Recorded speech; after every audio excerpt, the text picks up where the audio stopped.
Hi, this show is going to be about a topic brought up by one of our viewers, Axe Gambino, as you can see here.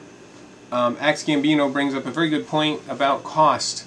Intuitively, it seems like it ought to be cheaper to kill someone. It ought to be Charles Manson, for instance, ought to be cheaper to kill Charles Manson, 10 cents of electricity, than to keep him alive for 41 years. But anti-death penalty people always insist that it is more expensive to kill someone. So I did some research, and they are right. The numbers, depending on what website you read, the numbers are all over the place. But as far as I can tell, it costs about $60 a day to keep a prisoner alive, $22,000 a year. If you take inflation into account, to keep a prisoner alive for 40 years costs $2.1 million. 20 years is like $700,000. And it costs a quarter of that, by the way, is living expenses. That's actually keeping him alive. So it only costs like $5,000 to $6,000 a year to actually keep the prisoner alive. Another quarter is medical expenses, and then half of the expense is the cost of staffing the prison. So $700,000 to keep him alive for 20 years, and a staggering $1.1 million is spent on each execution. All of that's legal fees. The 10 cents of electricity doesn't fit into it. It's legal fees because you have specially trained defense attorneys, you've got mental health and mitigation experts, and you've got a longer course of appeals.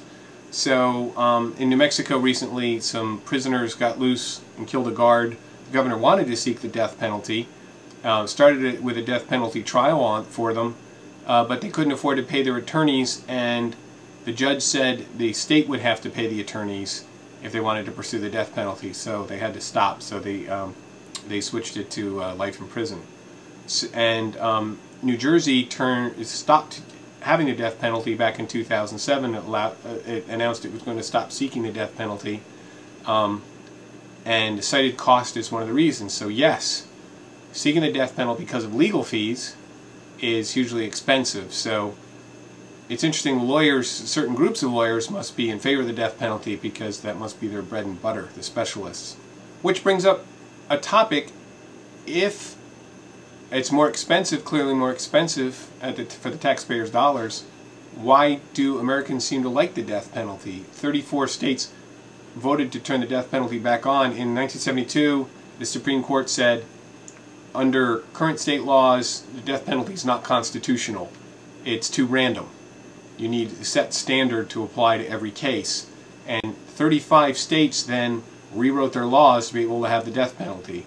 So at least in these 35 states, the citizens wanted the death penalty enough to rewrite the laws to make sure to be able to bring the death penalty to bear in the extreme capital cases.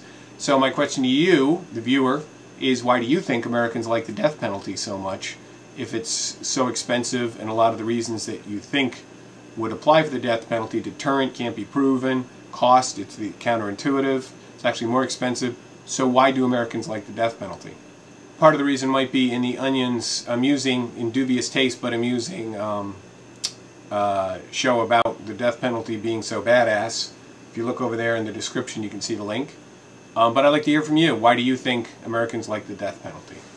Thank you, and I'll talk to you soon.